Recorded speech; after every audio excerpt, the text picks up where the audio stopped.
Hi guys, welcome to the unboxing and review for the Feiyu Tech G3 Ultra 3-axis handheld gimbal for the GoPro Hero 3 and Hero 3 Plus. This box just arrived this morning. Ali at Feiyu Tech was kind enough to sell me kind of a pre-release version. The item itself is what will be released, but the box isn't, so they hadn't actually finished the packaging. I think that was due to arrive later on this week before they could start shipping to their distributors.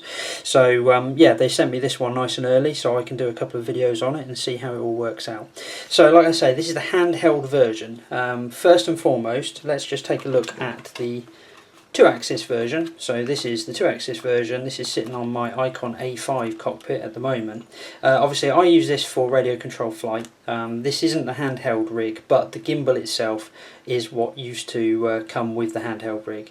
Beefy motors, they were the main thing with the gimbal, and also, like this is mounted, you can mount it either upside down or the right way up. So perfect if you want to use for fixed wing like this, because it's sat upright, or obviously if you've got a multi-rotor it would tend to hang underneath it, so all you have to do is you just change the motor so it's that side and it would actually hang underneath the multi-rotor. Really solid motors on these, so you could put a lot of pressure, you could put ND filters on here without it even having a heartbeat. A lot more capabilities from that point of view than say the DJI Zenmoose, and this thing will stand up to the test against heavy winds as well. Anything over about 15 miles an hour to 20 miles an hour flying into the wind, this struggles a little bit, but it doesn't go completely glitchy. There have been some problems with firmware. There have been a bit of roll drift that's been noticed. But to be fair, to Feiyu Tech's credit, they often look at the forums, they listen to people's responses, reviews, and they fixed a lot of the bugs out of it. So it's actually turned out to be quite a nice gimbal. This one was like £130, so it was £100 less than DJI's one when DJI actually dropped the price. So it was still a very competitive gimbal. Anyway, that's the 2-axis version. So let's take a look at the 3-axis version on its handheld rig.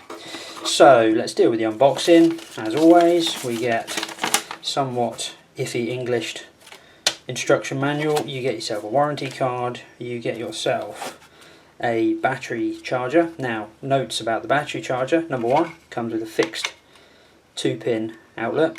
This particular box doesn't have the UK plug on it, so I'm going to have to get myself an adapter, which I'm sure I've got lying around somewhere. The gimbal itself uses 3 batteries, which you get 4. So you get a spare battery, but you can only charge 2 at a time, which is a bit of a strange one, but still, I mean, perfectly functional. There's a bit of charge in these batteries already, so I can give it a good test out later on today. But yeah, so that's the basics of that. You also get the standard Feiyu Tech brushed aluminium USB port here. That's for updating your firmware, which I'm sure there'll be plenty of updates coming, and that just plugs straight into the handheld mount, which is nice. You get your 4 batteries there, 1, 2, 3, 4. These are lithium ion, fairly unbranded. 16340 is written on the side of it, and 3.7 volts. Nothing too much to write there. I'm sure you can get some replacements if needed. Okay, and let's just pull the gimbal out of here. Now, like I say, just to reiterate, this is not the box that you're likely to get. You'll probably get one of their nice tin boxes, but still, this is what they've sent me. So let's look at the beastie itself. So we've got a nice brushed aluminium, very solid as always, good quality from Feiyu Tech, I found, from various different pieces of kit that I've got from them. Right, now immediately the things that I noticed as soon as I had a look at this, let's just put up a picture of the 2-axis version of the handheld rig now. Okay, so as we're looking at this, the things that you can notice is a pivot point. Right at the end by the gimbal, you can see that it can actually pivot and you can actually change it slightly. That isn't present if we come back. That isn't present on this one. This is a fixed hinge. Well, I say a fixed hinge, it's not even a hinge. It's literally a case of the motor, the 3rd-axis motor, bolts straight into it, so there is no pivot point on there. It's not going to be the end of the world, but it's a function that is, you know, it's a change from it. The other thing that's much more noticeable on this is a lack of buttons. Basically, you've got an on-off button here, that turns the power on, and then you've got a mode button here, and I'll go through the various modes, or as best I have translated them. in a moment. But the thing that you're going to notice is there are no tilt buttons. So the old 2-axis gimbal, what was very nice about it, and I'll just bring in the old one here, on the power board on the radio control versions, you had the ability to manually tilt with these two buttons here. So you could actually aim your camera down just by pressing those buttons up or down, and it would stay fixed.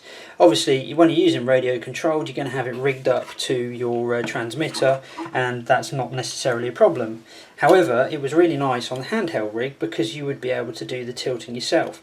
This one doesn't have that, so it's an interesting change that Feiyu have decided to go with that route. So this is very much fixed, horizontal, so if you've got any wishes to actually tilt down at the moment as it stands, that's not going to happen. Whether or not this will work if I plug it into that board, we're going to find out later on. So subscribe to my channel and you'll see me probably taking this to pieces and doing all sorts of stuff that Feiy-Tech were never designing it to be done.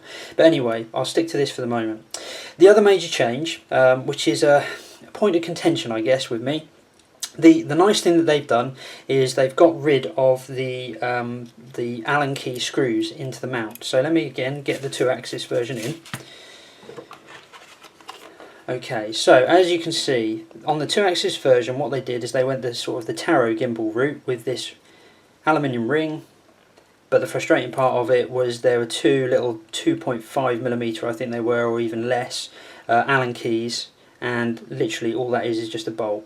Now that was a bit of a pig, because if you wanted to get your camera out every time, you've got to undo that, you've got to take them off, you've got to try not to lose them. And also I found that one of these, I have two of these gimbals, one of them, the threads on this were very weak and they ended up stripping really easily, which was a bit of a shame.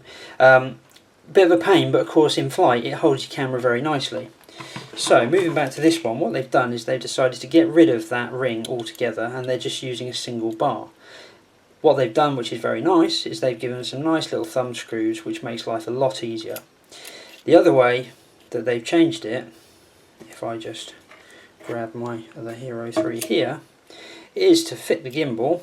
All you've got to do is loosen them off, and you just simply slide your camera in, and you tighten them up.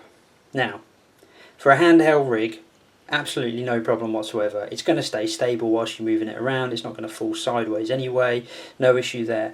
My slight concern is when you're flying it, if this is the same design as they decide to use on the one for flying, if they do make one, if you don't do these up tight enough, oh dear, bye bye. Like I say, it shouldn't happen. If the gimbal is operating, it should be holding it steady and it should be holding it in a fixed horizontal anyway. My worry is if it glitches out for whatever reason, you know, if you don't do it tight enough, it might fall out. Personally, I don't think it would, and I think you could probably just about get away with putting a rubber band or some bracket around here to prevent that from happening. If I pull that in tight enough, you see, that's just thumb screw tight. It's not really moving anywhere, so I don't know, maybe I'm over worrying about that, but it's an interesting design, shall we say. Probably a bit of cost saving has been done there, and they've obviously decided that it's okay, but just bear that in mind anyway. If you're doing some really heavy manoeuvres, you're going to need to tighten that down. But anyway, again, let's concentrate on this for a handheld rig rather than actually flying with it at the moment. So anyway, so that's the basic design of it. You've got a little status light here. The recent update on the firmware, you've also got one here, now actually gives you a battery level indication through these lights. They've done that on the 2-axis version as well, which I believe is probably because of these motors are the same. So each of these motors actually have a status light, and what they do is they flash a certain number of times depending on the amount of battery that you've got in it. So let's just very quickly put some batteries in here. There's enough charge in these to at least be able to test it. Okay, 1, 2, 3,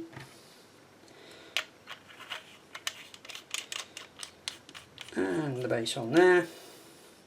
Okay, so you see when I press that button, what you'll see, hopefully, here, there you go, blue light says it's initializing. I'll hold it upright so it can do it.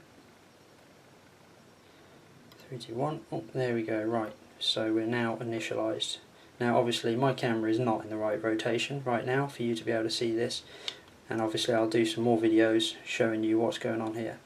So at the moment I've got this in mode 1. You can see that by this single flashing LED. There's 3 modes.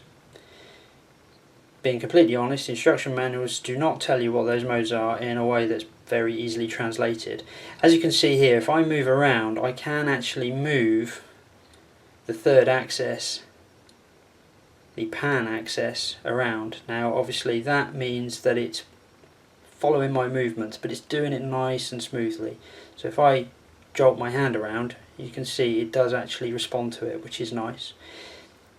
If I pan forward, everything's staying nice and stable. So it's looking pretty good from a handheld point of view. In theory, if I press once, now I'm in that mode. Yep, so one press does that mode, which will allow me to pan around. If I double tap, now I'm in mode 2, which, being completely honest, I have, there we go, mode 2. Mode 2 will actually tilt the camera down, so it will allow you to look down.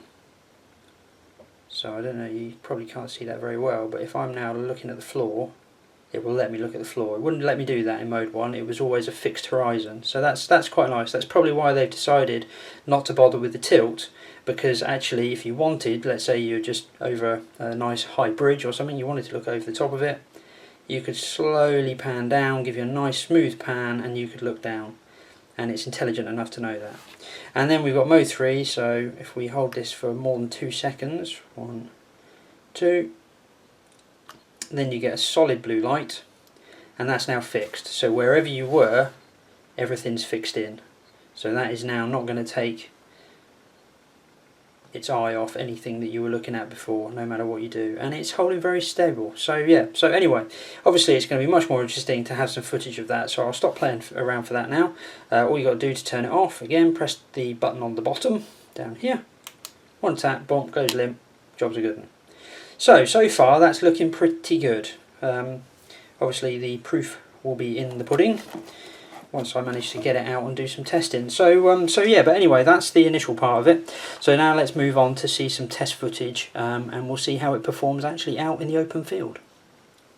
So this is the test that I did. I chose to use a bicycle for this test, so we're going to have a head cam pointing at the actual gimbal, and we're also going to have the footage from the gimbal itself.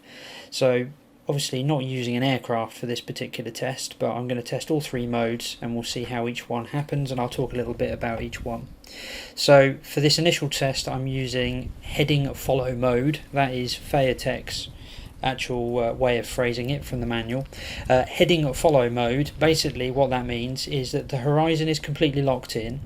However, you can pan left and right. So as you can see here, I'm panning round right, just using my wrist to just turn it slightly.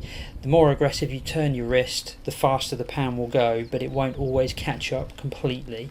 It's pretty responsive, but it means that you can just do a nice gentle pan around if you want to.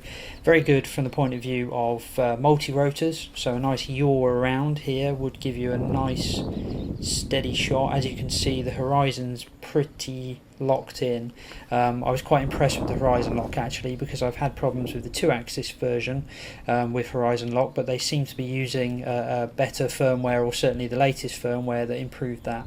So as you can see, when you're playing around with the actual gimbal, you can raise it up, you can raise it down. This is pretty much acting like a 2-axis gimbal used to, but with the addition that you can actually pan around slightly and you're not restricted to a snap pan every time you do it.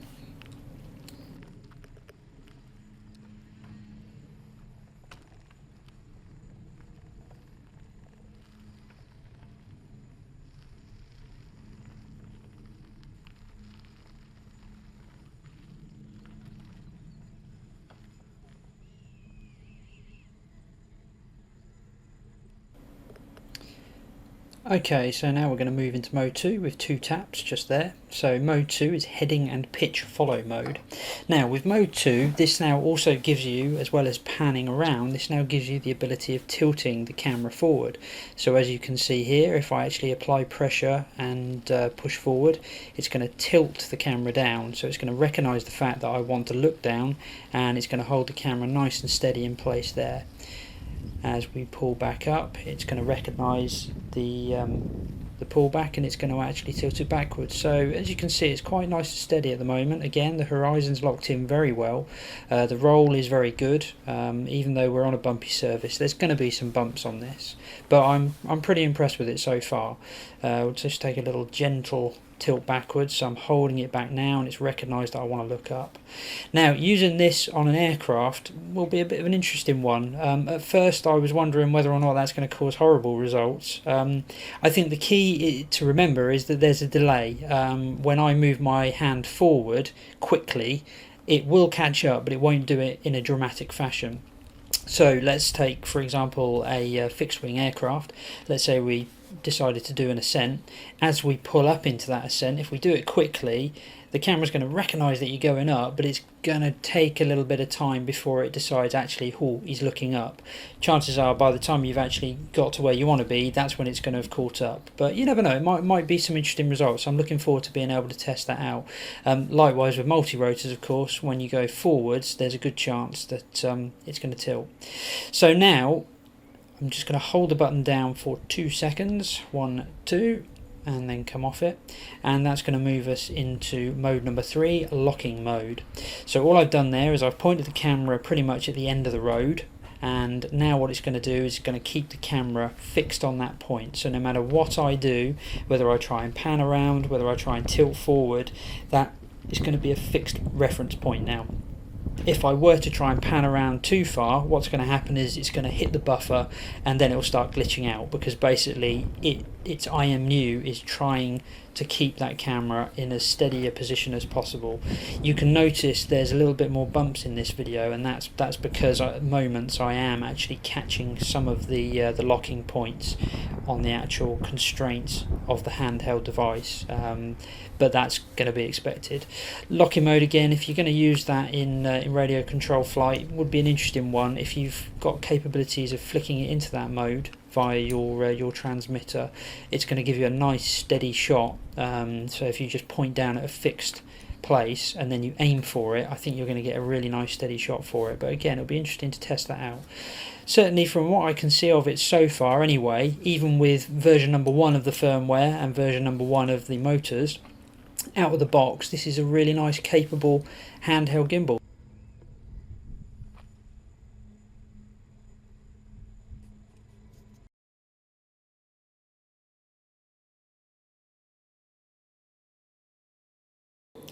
So with a few pictures going in the background, let's draw some conclusions. As a handheld rig, I think for the money, this is an excellent piece of kit. It's responding well, the motors are working, the firmware is looking good at the moment. Certainly using it in my hand, I feel that this is really good. It's not a professional piece of kit, but it's not priced at a professional point of view. It's using a Hero 3, it's not going to be top grade camera, but you get a really nice result for what you've actually got. It's well made, you can charge it up, you can just stick it in a bag. It's fantastic from that side of things. I'm obviously looking at it in more of a radio control point of view, as I'm sure many of the people who are watching this video right now will be thinking. Personally, I think it's going to be very good. The question mark really is it going to be better than its main competitor, which is going to be the DJI H3 3D? For my money, unlikely. From my experience of the way that the DJI gimbals work, they tap into the IMU of the NASA itself. They've got a little bit more warning, therefore, of when a movement is going to happen, and for that reason they can really lock into that horizon. That said, this particular gimbal so far, from the small amount of testing that I've done, seems to have a very good horizon lock, somewhat better in fact than its little brother, the 2-axis version. So I think there is some potential that this could be a really good flight gimbal. The other question mark, of course, is the modes, whether or not they're going to work for radio control flight. But the good thing with that is I know for a fact that Feiyu Tech will listen to people on the forums. they'll adjust, they'll tweak, they'll do basically what is required to make this product work for people who want to fly it. The other great thing is that you can mount this to pretty much anything. The mounting points they're very good. We're talking a couple of screws, and as long as the power board that they come out with is going to be fairly versatile, it's going to be a lot easier to mount than something like the DJI model, because you don't have to have a GCU unit or anything like that. So all in all, I think excellent value for money and highly recommended at the moment. Follow my blog and we'll take a look at how it develops.